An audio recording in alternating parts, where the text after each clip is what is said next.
Let's explore message queues. This is an introduction to asynchronous communication within the System Design series.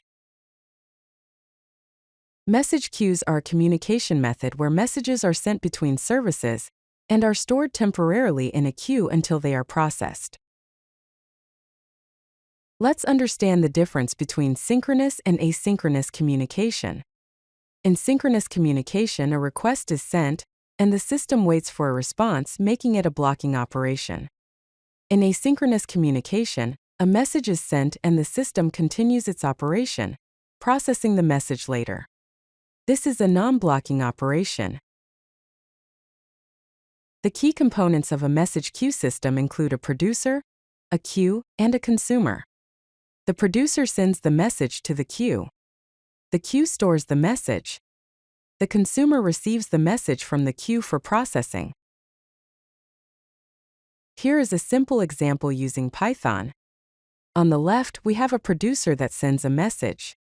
We import the queue library, create a queue object named queue, then put the string hello world into the queue. Finally, we print message sent. On the right, we have a consumer that receives the message. It imports the queue library, retrieves the message from the queue using the get method, and prints the received message using an F string. Message queues offer several benefits. They provide decoupling, allowing services to work independently. They enhance scalability, making it easier to handle varying workloads. They offer reliability, ensuring message persistence and durability. They improve performance through non-blocking operations. Here are some popular message queue systems. First, we have RabbitMQ, which uses the Advanced Message Queuing Protocol, or AMQP. Next is Apache Kafka, which is a distributed streaming platform for high throughput. Then there's Redis, an in-memory data structure store with publish or subscribe capabilities. Finally, we have Amazon SQS, which is a fully managed message queuing cloud service. Message queues have various use cases. They can be used in e-commerce for order processing and inventory updates.